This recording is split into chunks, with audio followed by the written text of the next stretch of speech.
Yeah, it is Friday, March the 5th. We're going to go over 4 of the big games that happen later on tonight. With me, I've got Nick Parsons from the Insiders Room. How's it going, Nick? It's going good. Well, January and February went fantastic for myself, but March here has gotten off to a bit of a rough start here, but I'm ready to start the turnaround here tonight. One thing I wanted to mention, Ali, was about NHL Total Chaos there. I don't know if you knew the results from that. I did not. Well, one person did go 0-5 and one person did go 5-0 because we were the only people ever to be completely opposite on every pick. Every pick, yeah. Let me guess, you went 5-0. Well, anyways, long story short, I'll see you next week. All right. Good job. Good job. I couldn't have guessed that one.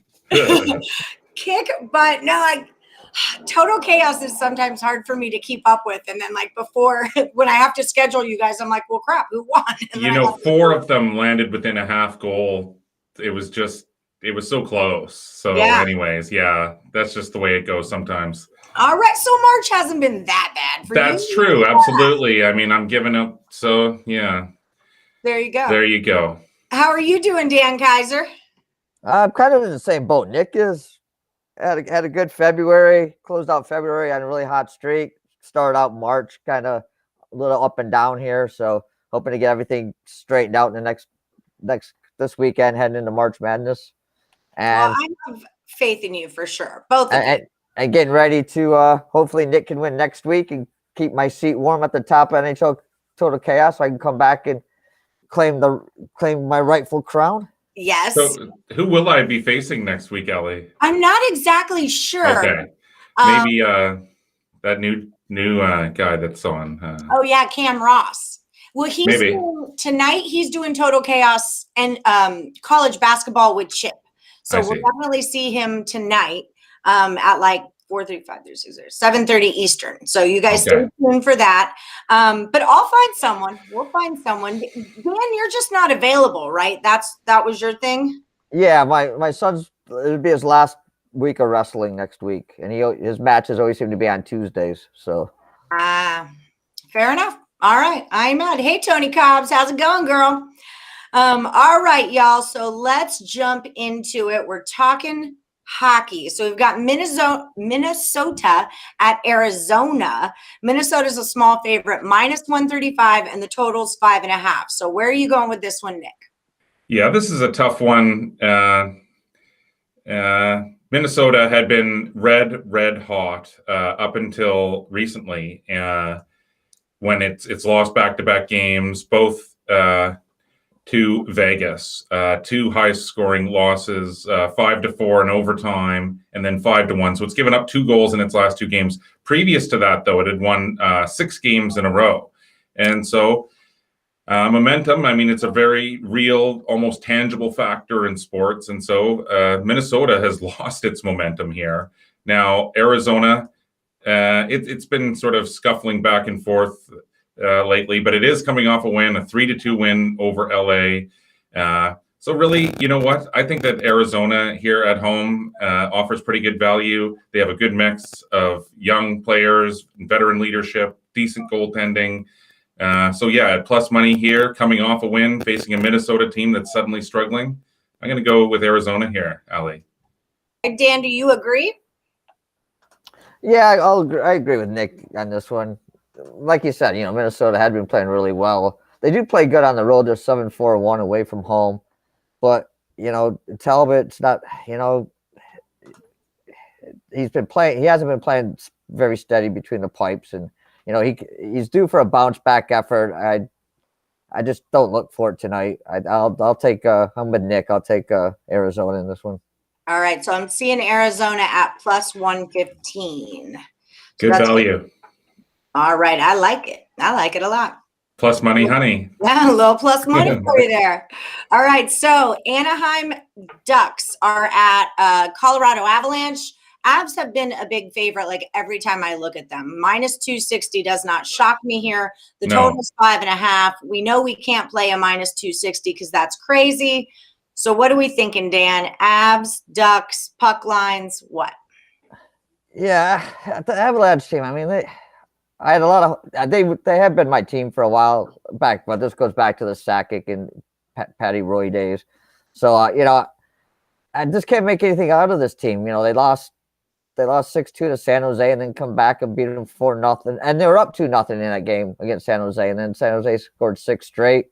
Then they come back and beat them 4-0.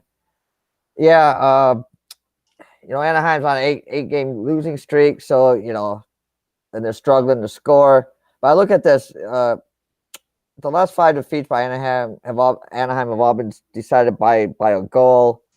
And look at these two teams head to head. Going back to April 2018, the Ducks have won. I think won 6 times and won 3 on the 3 of the other games by a single goal. So I'm going to take a step out here. I'm going to take Anaheim on the money line. All right. What's the number on that so I can put it in our thing? Anaheim on the money line, not even the puck line. You're taking him on the money line. No, sorry. I misspoke. You're right. Thanks for catching me on that one. No, on the puck line. Sorry. Right. Okay. And so that would be +1.5 and probably plus money, even +115 or something with Colorado at -260 here. And so Dan and I are totally thinking the same thing here. Perfect. An 8-game losing streak, but 5 of the last losses have come by 1 goal here. Now Colorado, it's been hot and cold all year, as Dan was pointing out. And here, if you want to look at their against the spread stats here, Anaheim is 16-7, Colorado is 8-12. And so, as Dan was pointing out there, those 5 games in a row, but overall this year, 16-7, covering with that extra goal and a half. So yeah, I'm with Dan here. I think that you might even want to sprinkle a little on the money line, but no, my strongest play on this one for sure will be to grab that extra goal and a half of insurance there. And I think this one could be decided late again or even in extra time. Oh, I like that. All right. We're all plussed up here. We're all plussed up and ready to make some money. Okay, so this was a popular one in the chat today. I have 4 people on the Blues money line from the chat this morning. St. Louis -124 or 125, sorry. And the total's 5.5. So what are you thinking here, Nick? LA has lost 3 straight. LA did beat St. Louis. Their last game that they played was on the 24th, 2-1. St. Louis comes in having won 3 straight now. And so what is the line with St. Louis there? It's pretty much even. -125. Yeah, it's not a bad. It seems low from what you just said, and then me looking at the line, it feels like it's low. Yeah, I mean, St. Louis, a 3-game win streak, that's not really too much of a win streak or anything there. And because of the way that St. Louis has sort of been waffling and scuffling over the last month, I think that this momentum is real. I would say that, St. Louis at -125 is definitely worth a second look. It is worth mentioning that the Kings are 8-1 at home, though. So there is that. Just throwing that out there. Right. That's a good call. What do you think about it, Dan? Well, yeah, just on the side, these 2 teams played a week ago, and both teams were heading, totally opposite that they are now. I mean, since that game a week ago, St. Louis, as Dick said, St. Louis has won 3 in a row, and Los Angeles has lost 3 in a row. But I'm looking at the total in this game.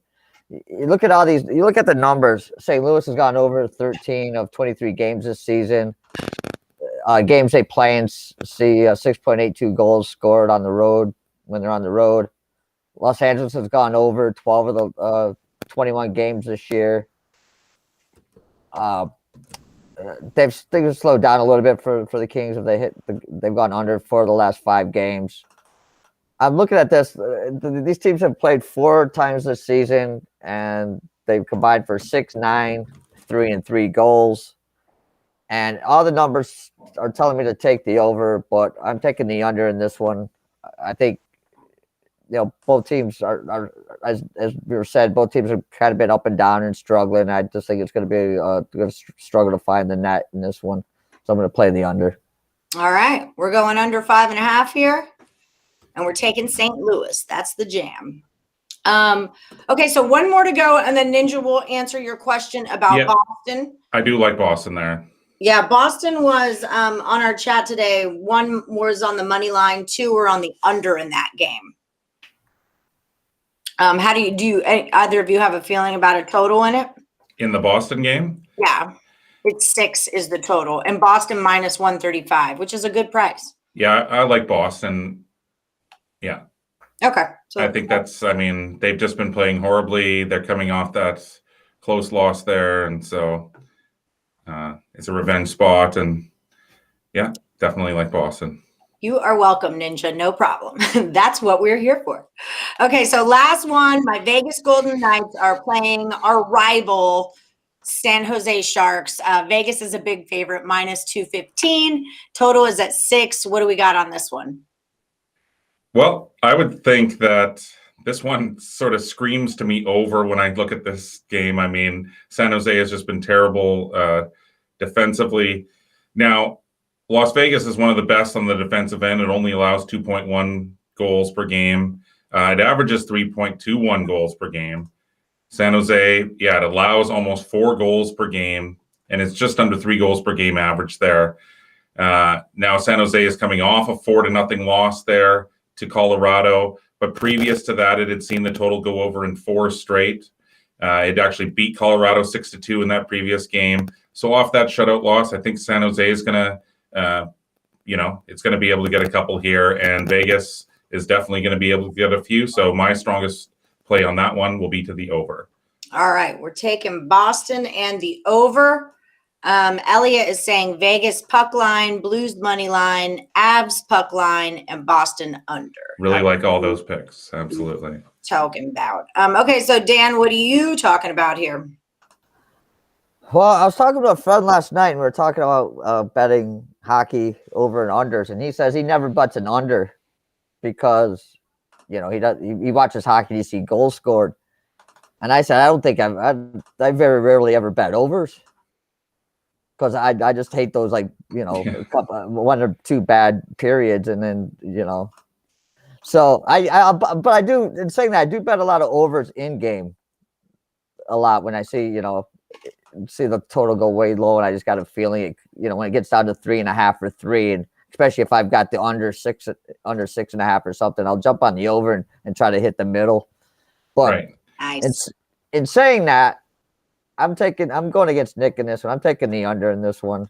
I mean, Fleury's just been playing outstanding, and if the most San Jose is going to score 2 goals, maybe 2 goals in this game. The only thing I don't like about the under in this game is San Jose's netminder. I mean, sometimes he can play really, really well, and other times he's just a sieve. So I'm kind of rolling the dice and hoping he plays a decent game tonight. The last 3 contests between these teams have won under 6, and if you go back farther, the last 5 games overall have also gone under.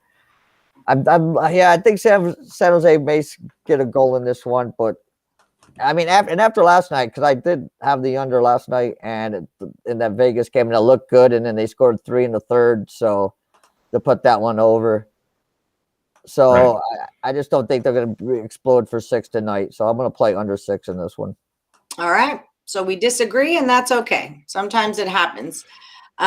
Bruce is looking at that one to go over. I did do a free pick on the Wild and Coyotes. Right. Under 5.5. What do you guys think about that one? I don't remember what the answer was. Sometimes I black out in hockey. I don't mind the Wild Coyotes under. Okay. Yeah. I think I took that in a parlay tonight. I took the under. All right. Game. Right. Okay, so let's do a little recap here. Both of you agree, take the Coyotes plus 115. I don't know why I can't read today. Probably because my eyelashes are on funky. Let's talk about the elephant in the room. No, okay. So you guys also agreed to take the Ducks on the puck line plus a goal and a half at plus 115. That's one of my favorite baseball plays is plus runs at plus. Right. So I totally am picking up what you're putting down there. Nick is going to take the Blues minus 125. Dan is going to roll with the under 5.5 on that game. So Blues and the under, there's your little correlated parlay for you. And in that Vegas game, Nick is going to take the over 6. Dan is going to take the under 6. That's right. So that's what's up. Nick Earl, sports bets, Minnesota is his 5% best bet today. Nice. In the group chat, that was our biggest moneymaker, was Minnesota, plus 5 people were on it. I let them put in their hockey picks like this. Each guy gets 3. And so then I make a spreadsheet out of them so I can like tally who's on everything. And Minnesota was the biggest pick that everybody was on. So I expected that price to be a lot higher for that matter. Right. And then the Blues were number 2 with 4 picks. So there you go. So yeah, it looks like our chat's on the same kind of vibe here. St. Louis puck line. Hockey's my favorite. The Wild are going to win, says Bruce. And the Sharks are horrible. Yeah, they are. Screw the Sharks. Go Vegas. All right, guys. Well, that just about does it for us then. Yeah, it was a good one. We got some good picks out of that. And shoot, I'm looking for our little thing here. Here we go. We do have a promo code over at Picks and Parlays. I think Sunday is the last day for it, but it's March, and it'll save you 20% off the entire site. That's where Nick Parsons' premium picks are. That's where Dan Kaiser's premium picks are. That's where all the best bets are located, and March will save you 20% at your checkout. So definitely check that out. And before you go, if you could just give us a like, a little thumbs up, subscribe, ring the bell for notifications. That way we can keep doing free video content for you guys. All right, guys. So I'll see you next week. We got live caps. We got total chaoses. We got all kinds of stuff headed our way. So I'll see you both next week. All right. Looking forward to it, Allie. Thanks for having us on. See you then. No problem. Have a good one, y'all. Okay. Bye.